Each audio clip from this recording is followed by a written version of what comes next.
I'm Drake. Welcome to Working Dragon Mystic, where we discuss real, metaphysical, and occult knowledge so that you can manifest real and tangible results in your life. This week we're going to be discussing some basic rules for working with the Fae. Stay tuned.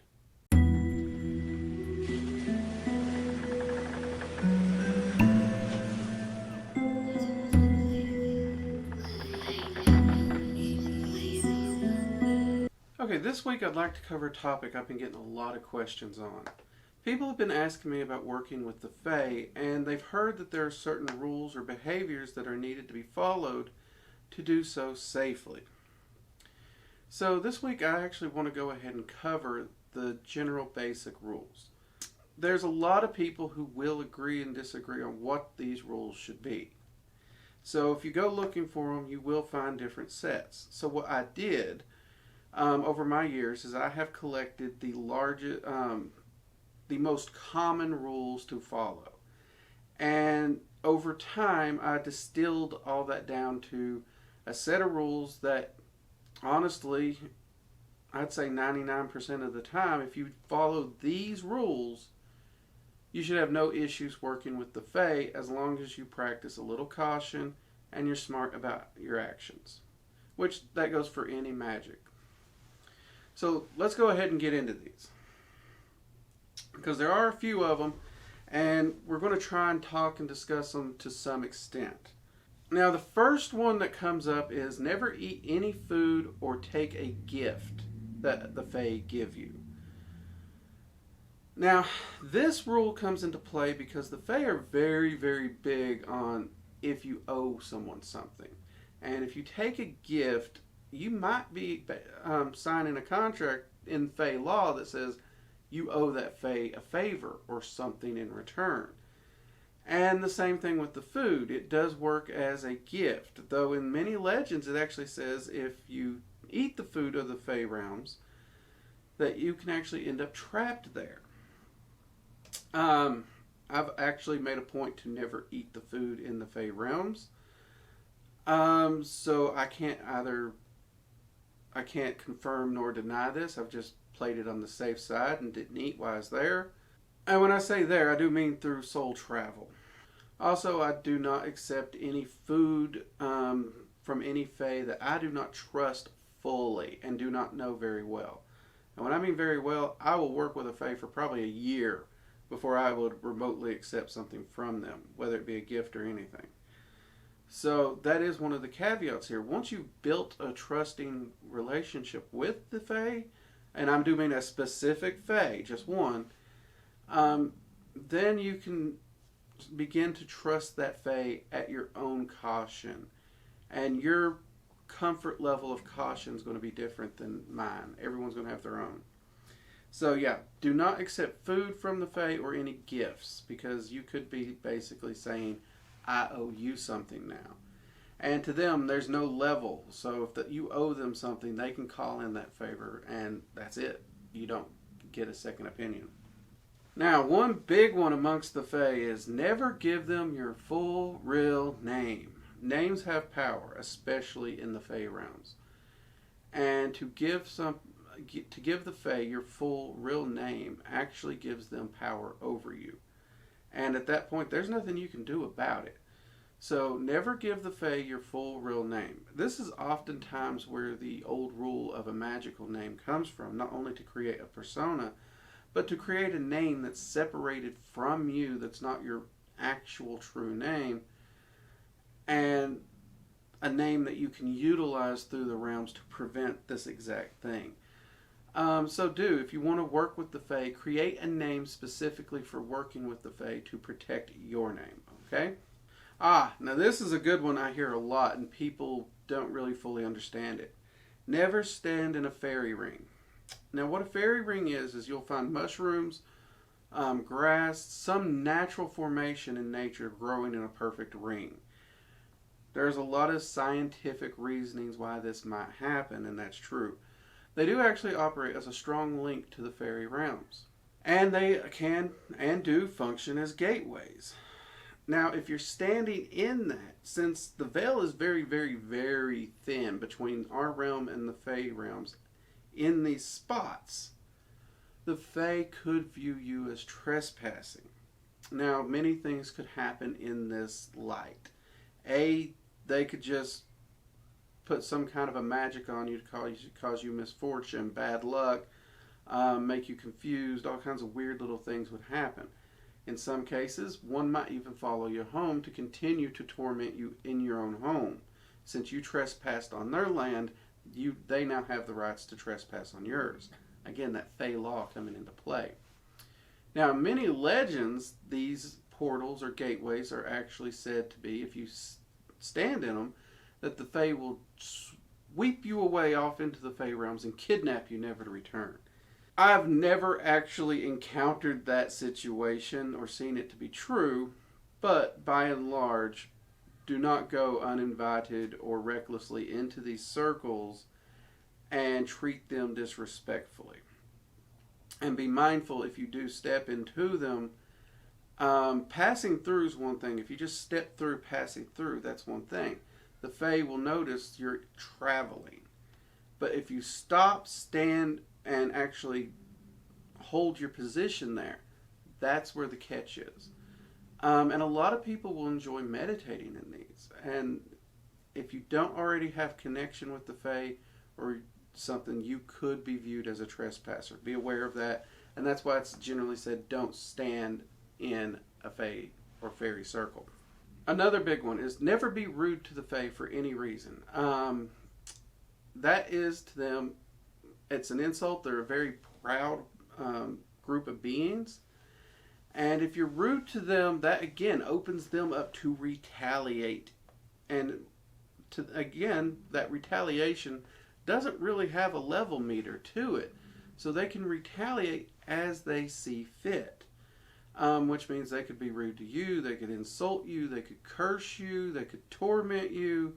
All the things up the spectrum, which it would largely depend on the type of Fae that you're rude to or insulted. There are Fae that are far more dangerous than others. Your more common Fae that you might run into in nature, they're not particularly dangerous, they're just more annoying and mischievous. But some, like the Red Cap, which is known to protect the borders of the Fae realms, their job is literally to kill anyone who trespasses. That's their job, that's their understanding, and that's what they're going to do. So, if you cross a Red Cap, it is unlikely that they're going to just give you a slap on the wrist. That's just not in their character or nature. But luckily for us, Red Caps definitely are on the rarer side these days. So no matter what you do, no matter what Fae it is, always treat them politely and with respect to the best of your ability. Okay, now this one touches back on that name thing, only we're going the opposite direction with it. Never try to figure out a Fae's real name. The Fae will not give you their real name, and they do it for the same reasons that they expect you to not give them your real name. Again, it's because you would have full power over them and you could command them. So they will not willingly give you that full name or their name. They will give you an alias of some kind. Do not try to figure it out while working with them. They will take that as an attack and an insult. And they will try. At that point, they will find any loophole in Fae law to retaliate against you and to make you pay in some way for that, whether it's a string of bad luck, an accident. Again, the options are endless on how they may retaliate. Most likely it would be a string of bad luck or mischievous behavings, electronics breaking, even your car breaking down. Things like that that are a nuisance or even a financial burden, but it can go to the extreme. So be careful. My rule of thumb is I don't ask for a proper name. If they ever wish to offer one, that's their business. But I never ask. All right, now another good one that people honestly overlook with the Fae, and it's not one of the bigger ones, but protection. Use protection. The Fae are mischievous. They are vengeful. They are, They have emotions, they are prideful, and they will seek out revenge or just eye for an eye, even though if their eye for an eye is a bit over the top. So it's a good idea to actually have protections in some fashion when working with the Fae. Iron, some form of iron on your person is a great aid to this. You can also put iron in a circle around you. One thing I like to do is I actually have a few nails that I put in around my circle area as well, and then I'll also have a piece of iron on me someplace, whether it be a dagger, a bracelet, a necklace, something, sometimes all of the above. But having iron is a repeller against the Fae. They don't like iron. It tends to burn them. They have an allergic reaction to it. And so therefore it does ward them off and keep them away.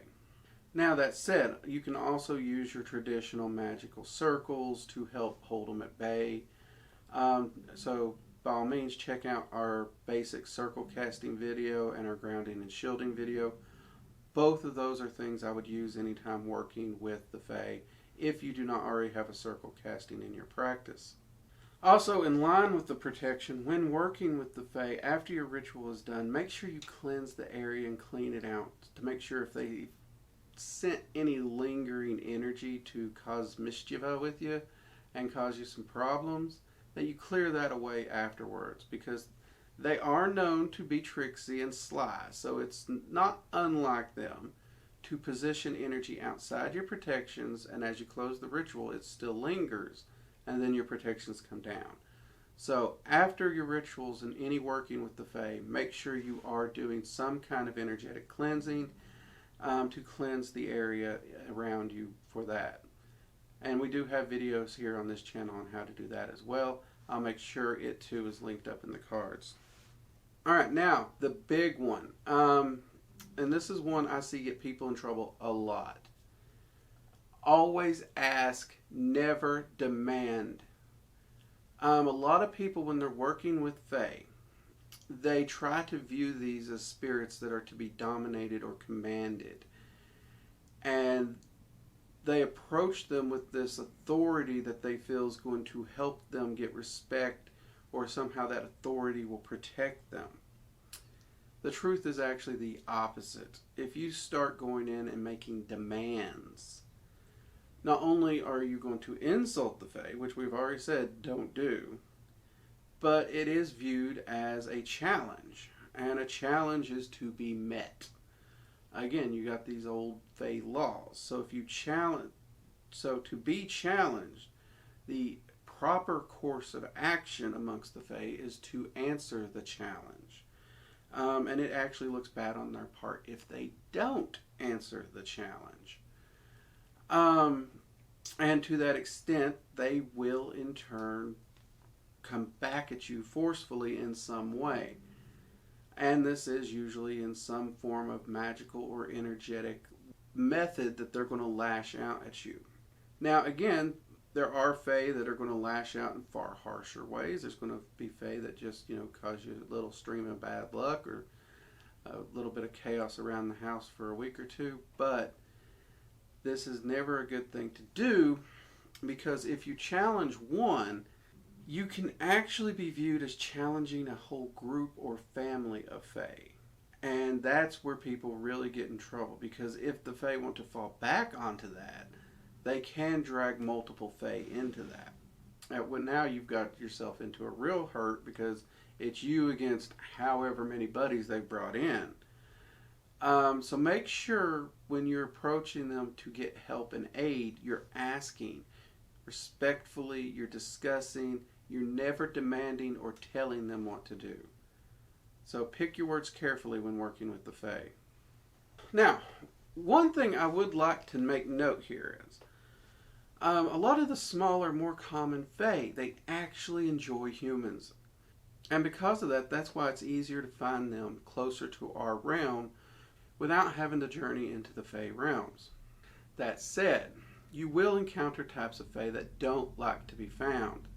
They don't like to socialize, and or they just don't like people or humans. Do not go looking for these Fae. At no point are you considered welcome in their territory, so they will view you as trespassing head on, and they're going to take all that anger, that hate, that dislike out on you. Red caps are actually a good example of this again because they do not enjoy the company of others most of the time, and they keep to themselves and just guard their border. So it's never a good idea to go looking for one of them. Now that said, every fae has their own individual personality. So we should never make this judgment based on the type of fae. The good rule to follow here is if you think you see a fae and it runs and hides, leave it alone. Don't follow it, don't chase it, don't try to find it, don't look for it. It clearly does not want to deal with you right now. And that's the easiest way to handle this one. If they want to be left alone, if they don't want to socialize, let them be. The other option can only lead to trouble. Now, I know this video probably is coming off right now sounding like don't work with the fae, scary. Actually, to the contrary. I enjoy working with the fae. I have made many friends within the fae realms, and I enjoy them, I trust them. That said, by and large as a whole, even they will tell me not to trust the fae as a whole. And these are the rules which I have used to make that practice and working within the fae realms with them both enjoyable and rewarding. And if you are interested in working with the fae, or you feel drawn to work with them, or perhaps you even feel you may have some ancestry within the fae realms, I encourage you to check it out, explore it. But do remember these rules apply to everyone across the board. The fae do not differentiate. And as long as you proceed with caution, care, and respect and follow these rules, you should be okay. And I would wish you the absolute best of adventures within the fae realms. And I hope you find it as rewarding and beneficial as I have in my time in my practice. Anyways, if you've enjoyed this video, be sure you hit the subscribe button. Also, make sure you hit the bell icon so you receive notifications anytime we release a new video. We're constantly releasing new content on many topics. And join us every Friday night, 7 p.m. Eastern Standard Time, for Research and Ramblings of a Mage, where I go on live right there and talk with you all. I discuss what I got going on in my private research, my successes, my failures, and I take your questions and try to answer them as best I can. It's always a good time. Also, be sure to check out our Patreon. Every tier has a lot of bonuses, early enrollment to classes, discounts to classes and merchandise at our merch store. And don't forget, we do have the WorkingDragonMystic.com. Over there you can find all of our online classes that are already live. Check those out, see if you're interested in them. If you are, sign up. And everyone, please do join us over at the Working Dragon Mystic Discord. You'll find a link below for it. I'm in there regularly so you can ask your questions, talk with other practitioners, and everyone there is really helpful. It's a lot of fun. We're building up a real solid community of people who are seeking knowledge, information, understanding, and self-mastery and improvement of themselves and their life. So, till next time, take it easy, everyone. Bye-bye.